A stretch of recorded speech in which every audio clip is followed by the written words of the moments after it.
So Overwatch 2 put out a new video showing off the abilities of Ramattra. The first ability that they show off in this gameplay trailer for Ramattra is him creating a barrier. It's a pretty unique barrier, seeing that it doesn't come out like a Sigma barrier or Reinhardt barrier. From the gameplay trailer, it looks like Ramattra is only able to put this on like surfaces like, you know, windows or on the ground, but from the gameplay trailer, it doesn't seem like he can tilt this or put it in the air. Ramattra's barrier comes out of the ground instead of, you know, out of his hand or out of like, I don't know, a wristwatch or whatever the hell Reinhardt's wearing whenever he uses his shield. The next ability that we get to see from Ramattra is his Void Accelerator. Fires a stream of projectiles in a fixed pattern. I'm gonna be honest, even in the gameplay trailer, it's kind of hard to see what this fixed pattern is, but from what everyone's been saying, it's going to be doing a ton of damage. Also, it doesn't have a damage fall-off range. Ramattra's next ability is his Ravenous Vortex. Fires a nanoball which explodes when it hits the ground, spreading a damaging field. Affected enemies are also slowed and pulled downward. So anybody that can fly, you better switch off now. Ramattra's next abilities is we get to see him transform into his Nemesis form and then use his pummel. Ramattra transforms into his Nemesis form, changing your attack and gaining bonus armor. Punch forward, creating a wave of energy with every swing. Now, we don't get to see how fast he can start swinging, seeing that in the gameplay trailer they kind of edited it nicely to where you don't get to see the actual speed of just holding down the left click is.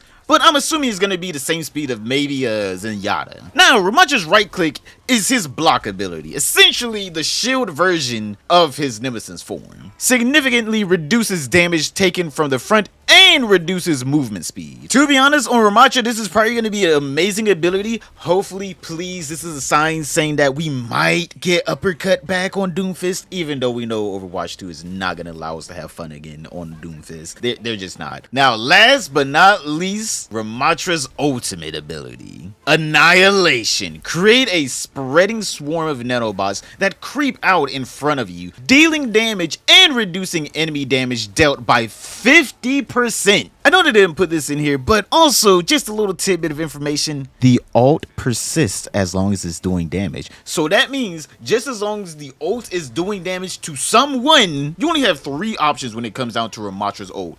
Either fight and kill him, move out of his way, or die. Those are your only 3 options. There is no blocking this. And that's all of Ramattra's abilities. I can already feel my wallet slowly creeping out of my pocket and going straight into the wallet of Bobby Kotick. Because Ramattra so far is a very well designed, and even so far looking at the gameplay, fun character. We haven't seen a character that is this unusual since probably Doomfist. I like that the tank is made to be challenging, because at the end of the day, we all play games that have fun, but we also want a challenge. And I can't wait to be frustrated and pull my hair out over this character. I cannot wait till December 6th whenever this character comes out. I swear to God, if Overwatch 2 delays this season, I'm gonna be so pissed. You want my money and then you delay it? No, you're not allowed. You're not allowed. You can't delay this like his little patch note. You cannot. I actually am anticipating playing this character. But what are your guys' thoughts on this new type of tank, the tempo tank Ramattra? Tell me in the comments down below. But other than that, if you guys want to watch some more Overwatch 2 content that is actually better than 99% of other Overwatch 2 content creators out there, then this video right here is just for you.